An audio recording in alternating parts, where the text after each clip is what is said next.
Hello guys, welcome two plus minus. मैं दीपक एक बार फिर से स्वागत करता हूं आपके अपने चैनल प्लस माइनस।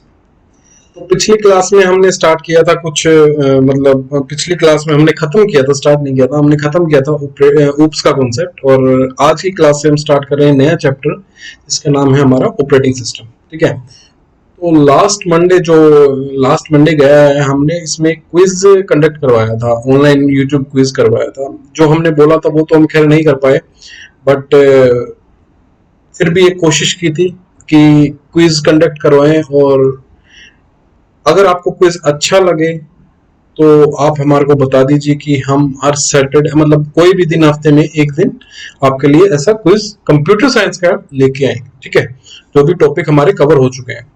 और ऐसे ऐसे कोई और आइडियाज आपके मन में हो कि सर ऐसा हो सकता है, उससे ज्यादा बेटर प्रिपरेशन हो सकती है, ऐसा करेंगे तो उससे ज्यादा बेटर प्रिपरेशन हो सकती है, तो वो हमें आप बता दीजिए कमेंट करके कि आपको कैसा मतलब सुटेबल रहेगा, जो जिससे बेस्ट तरीका जो निकल के आ सके कि हम और अच्छे से प्रिपरेशन कर सकें। ठीक है, और जो बंदे अभी नए जुड़े हैं तो उसके लिए प्लीज हमारा चैनल को सब्सक्राइब कीजिए। हमारे हर एक वीडियो के नोटिफिकेशन पाने के लिए, वीडियो देखने के लिए हमारा नोटिफिकेशन का बेल आइकन दबाना ना भूलें। और अगर आपको वीडियो अच्छी लगे तो शेयर भी कीजिए। तो और हाँ, हमारा जो वीकली टेस्ट होते हैं, अब 2 टेस्ट होने लगे हैं। एक सैटरडे को होता है जो कि हमारा बूस्टर टेस्ट है, जो जिसमें सिर्फ maths, English, reasoning, Hindi, GS रहती है।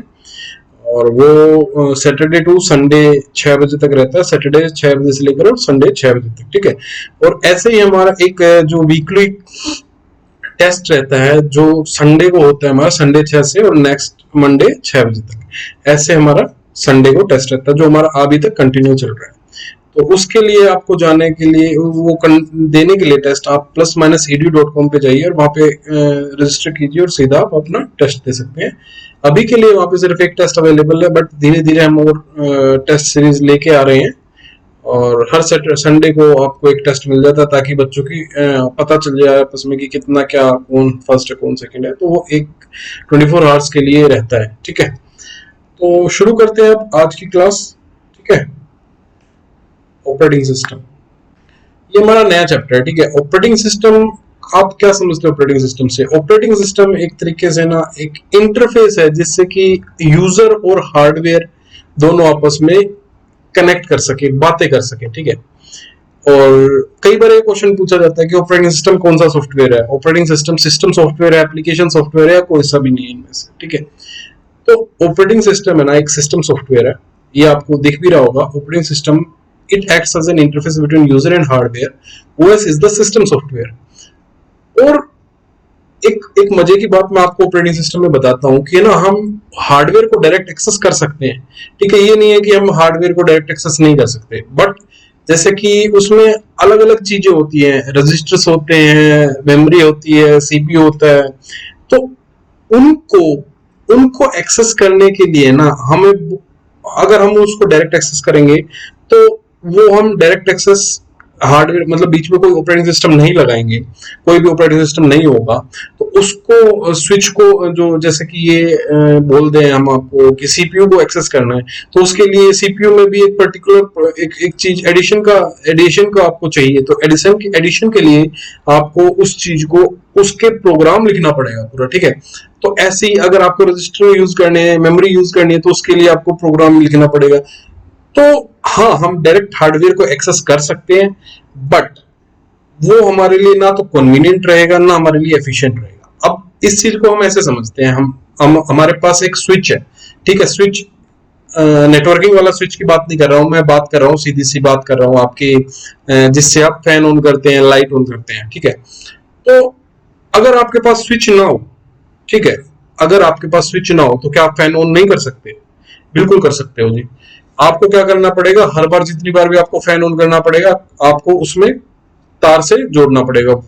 ठीक है, आप ऐसे करोगे, आप बार बार रूम से बाहर जा रहे हो तो फैन को ऑफ करते हो, तो फैन को ऑफ करने के लिए बार बार तार हटाओगे फिर लगाओगे, तो वो कन्वीनियंट नहीं है, ना ही वो एफिशिएंट है, ना वो आपका टाइम सेव करता है, ना वो इजी है।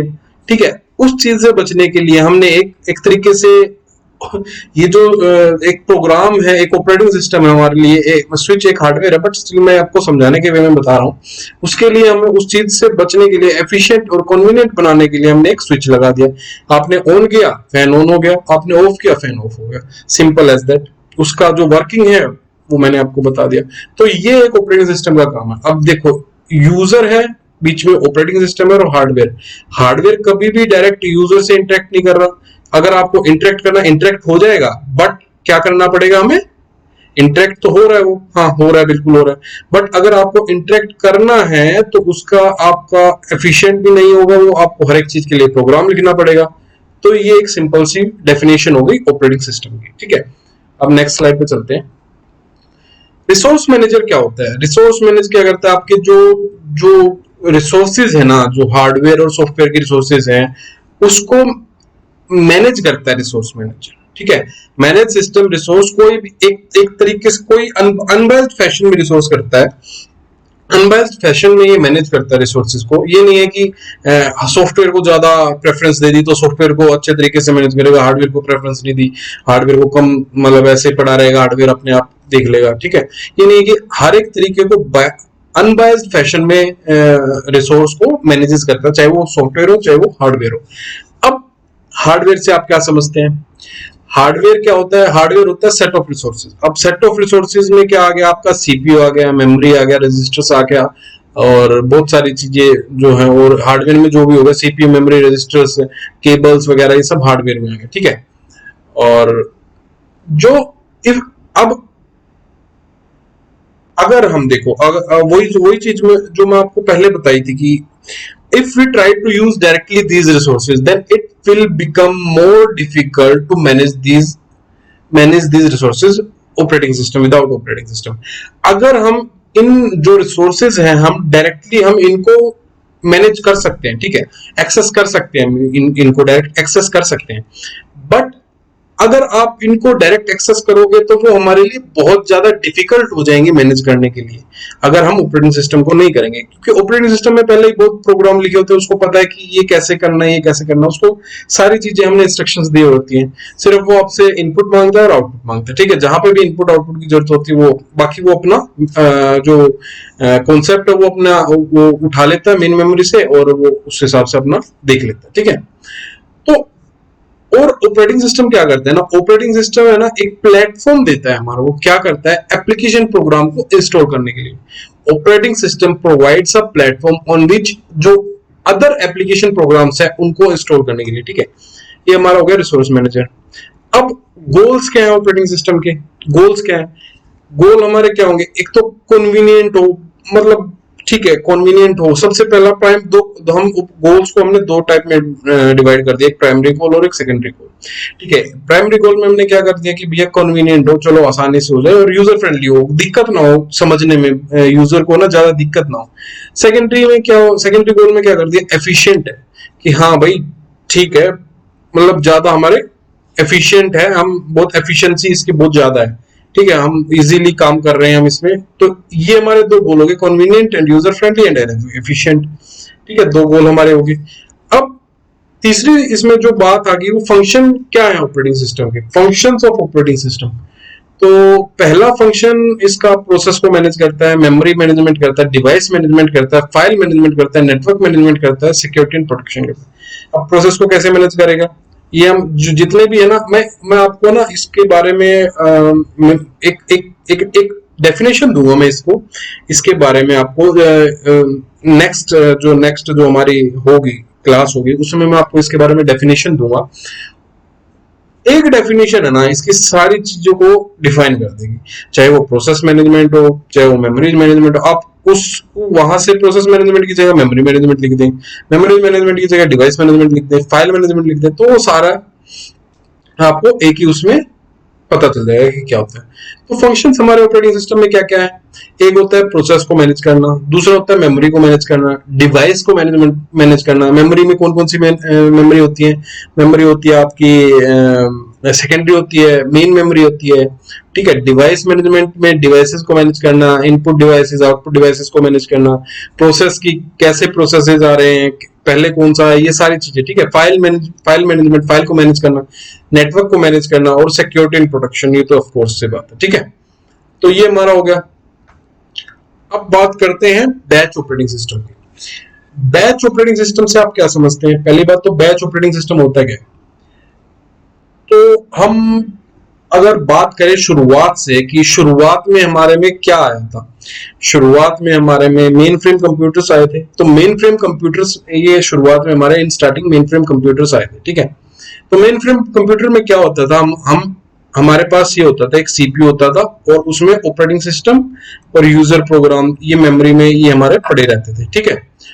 तो मेन फ्रेम कंप्यूटर्स में क्या होता था ना कि इनपुट दिया हमने, इनपुट दिया, वो सीपीयू के पास गया, उसने क्या किया, ऑपरेटिंग सिस्टम इनपुट दिया हमने, उसने प्रोसेस किया सीपीयू ने और वो आउटपुट दे दिया उसने, ठीक है। ये हमारा मेन फ्रेम कंप्यूटर में होता था, कोई मेमोरी का इतना कोई झंझट नहीं था इसमें, ठीक है। तो जो इसमें कॉमन इनपुट आउटपुट डिवाइसेस होते थे ना, वो होते थे कार्ड रीडर्स होते थे, टेप रीडर्स होते थे, ठीक है। और इसका जो एग्जांपल हम बोल सकते हैं वो मैग्नेटिक टेप हो गया, ठीक है। अब इसमें क्या करता था यूजर, जो है ना, एक जॉब को प्रिपेयर करता था, ठीक है, which consisted of the program input data instruction. एक जॉब को प्रिपेयर करता था यूजर जिसमें कि इनपुट डाटा होती थी और इंस्ट्रक्शंस होती थी कि इसको कैसे हमें प्रोसेस करना है, ठीक है। ये होता था हमारा मेन फ्रेम कंप्यूटर में।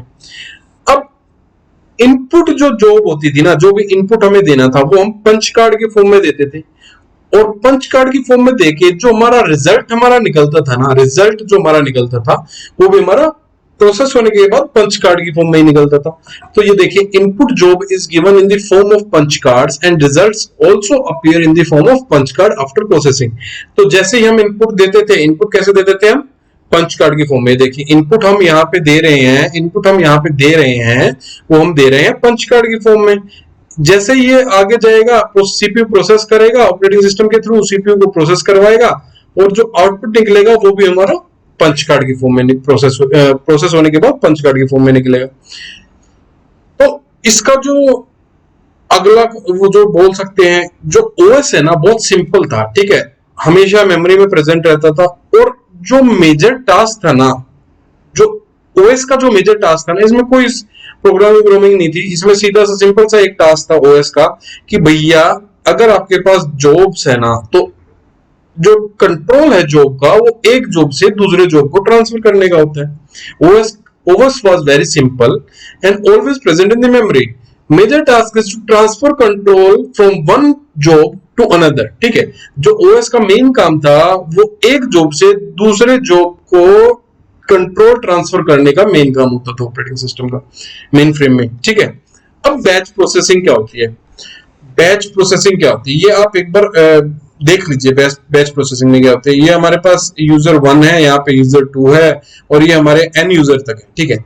अब इसने क्या किया, जो ये जो जॉब्स है ना, ये जॉब्स हैं, जॉब 7, 5, 10, 4, 12, इन ये जो सिमिलर टाइप ऑफ जॉब्स है ना, सिमिलर टाइप ऑफ जॉब्स हैं, उनका एक बैच बना दिया कि भैया आप जॉब 7, जॉब 5 और जॉब 10 एक टाइप के हैं, आप एक बैच में जाएंगे। जॉब 4, जॉब 12 एक टाइप के, आप एक बैच में जाएंगे। और इन इन इन जॉब को एक बैच बना दिया और इन बैच को हमने आगे इनपुट कर दिया, हमने दे दिया इनको और सीपीयू को, ऑपरेटिंग सिस्टम को, ठीक है, और इनको प्रोसेस कर दिया आगे, इसने आउटपुट दे दिया। तो ये होता है बैच प्रोसेसिंग।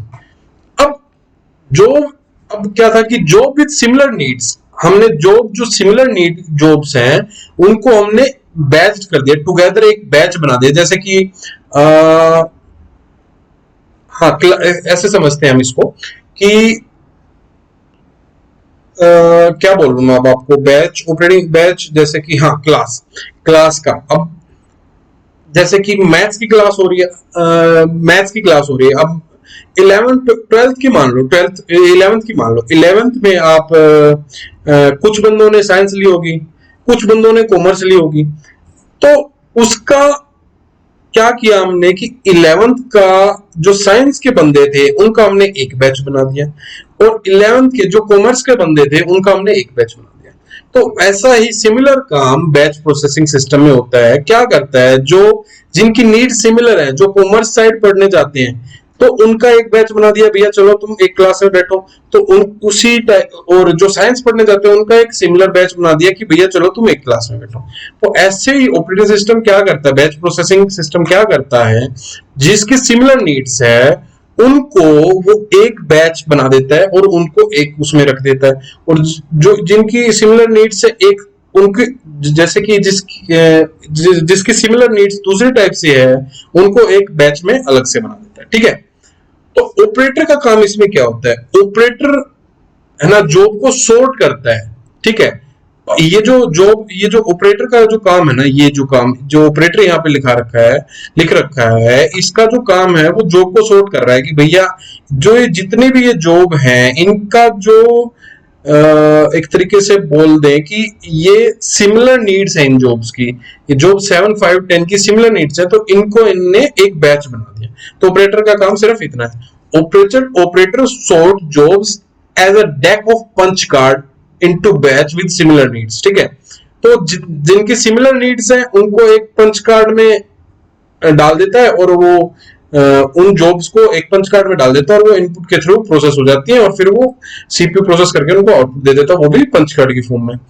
अब इसका एग्जांपल मान लो COBOL batch, FORTRAN batch, etcetera वगैरह। ठीक है, तो ये हो गया बैच प्रोसेसिंग सिस्टम। अब एडवांटेज क्या है, एडवांटेज हमारे बैच प्रोसेसिंग के क्या होते हैं, तो in a batch job execute one after the another saving time from activities like loading। ठीक है, तो जो बैच है इसमें हमारा क्या होता है कि है ना, ये प्रोसेसर को आइडियल नहीं होने देता। ठीक है, तो प्रोसेसर को आइडियल नहीं होने देता, तो उसके लिए आप क्या क्या समझते हो, अगर प्रोसेसर आइडियल नहीं होगा तो आपको लोडिंग में टाइम नहीं देना पड़ेगा। आइडियल नहीं होने देगा, एक जॉब खत्म हुई दूसरी जॉब को दे देगा, क्योंकि बैच में आ रहे हैं, तो बैच आएगा तो एक जॉब खत्म हुई दूसरी दे देगा, तो दूसरी खत्म हुई तीसरी दे देगा जॉब। ठीक है, तो in a batch job execute one after the another saving time from activities like loading. ठीक है, during a batch execution no manual intervention is needed.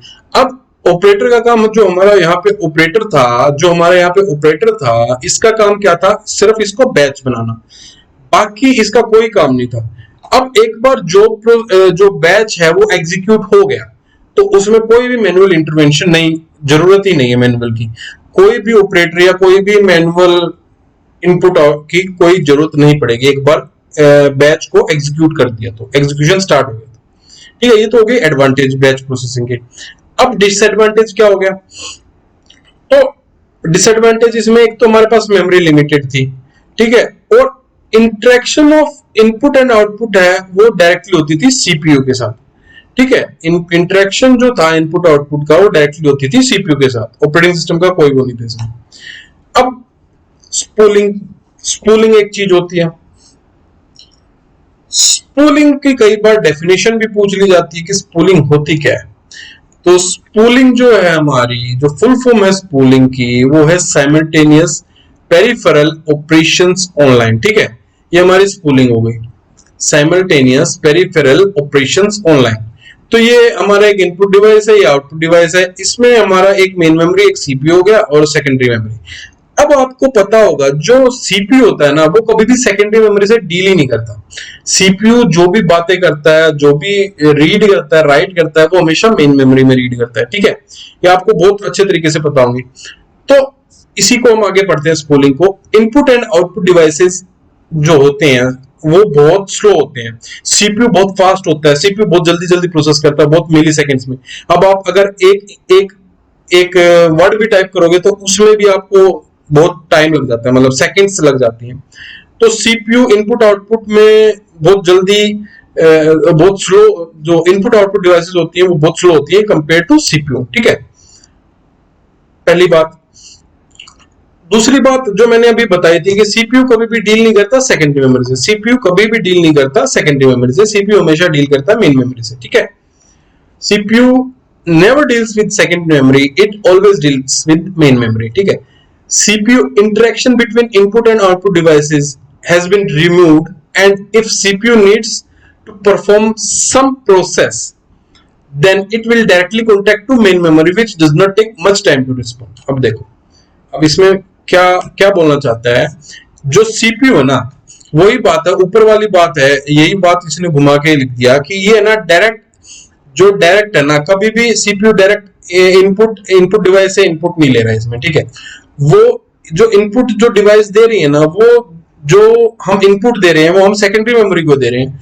अब सेकेंडरी मेमोरी, जैसे कि सेकेंडरी मेमोरी, सीपीयू अपना काम कर रहा है, बहुत आसानी से काम कर रहा है, करे जा रहा है, तो काम कर रहा है, सीपीयू काम कर रहा है। अब उसको बीच में किसी इनपुट की जरूरत पड़ेगी। इनपुट किस में स्टोर है? Secondary memory.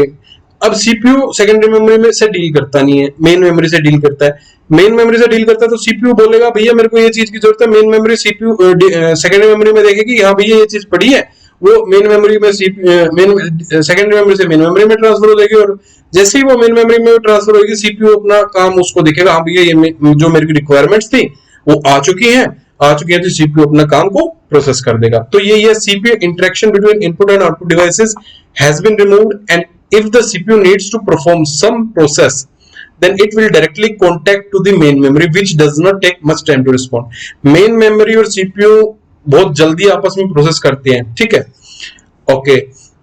तो in spooling data stored first onto the disk and CPU interact with the disk via main memory। तो CPU, अब देखो CPU कभी भी है ना सेकेंडरी मेमोरी से डायरेक्ट कभी भी इंटरेक्ट नहीं कर रहा है, ये पहले मेन मेमोरी से करेगा, मेन मेमोरी इंटरेक्ट करेगी सेकेंडरी मेमोरी से। तो इसने यही बोला है CPU interact with disk via main memory, जैसे कि keyboard, mouse, these do not directly, जो ये कीबोर्ड और माउस है, जॉयस्टिक है, ये कभी भी इस सीपीयू से इंटरेक्ट नहीं करते डायरेक्टली।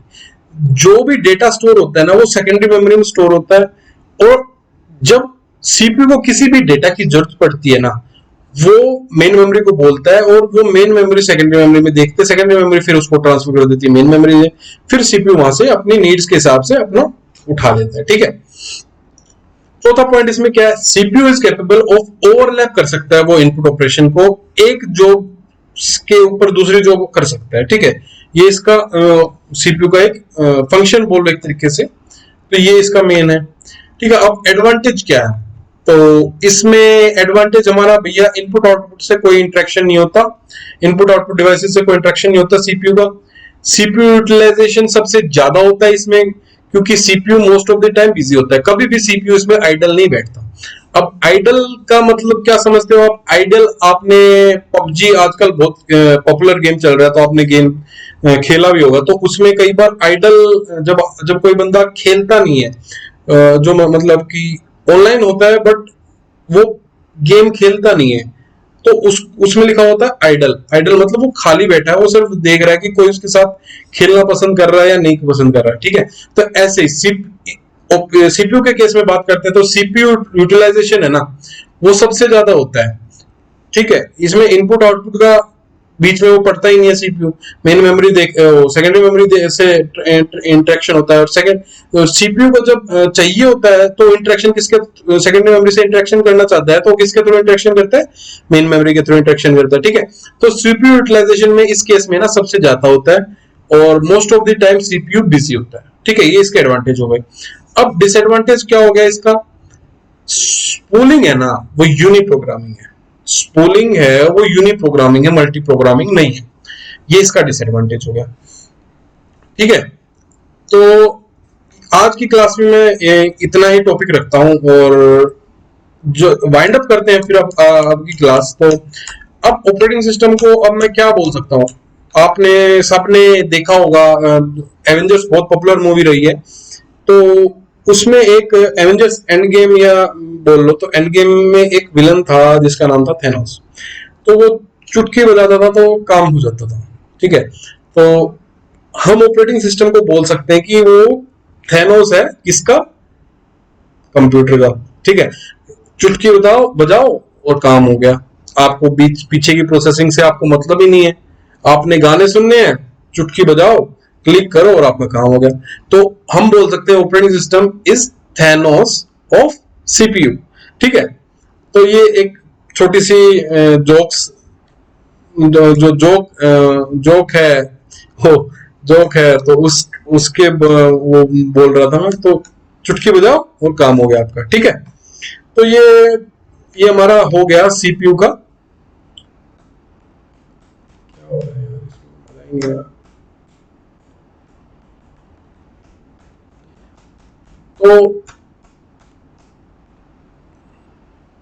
तो ये हमारा हो गया अब ऑपरेटिंग सिस्टम का जो मेन जो बेसिक सी चीजें थी ऑपरेटिंग सिस्टम के बारे में।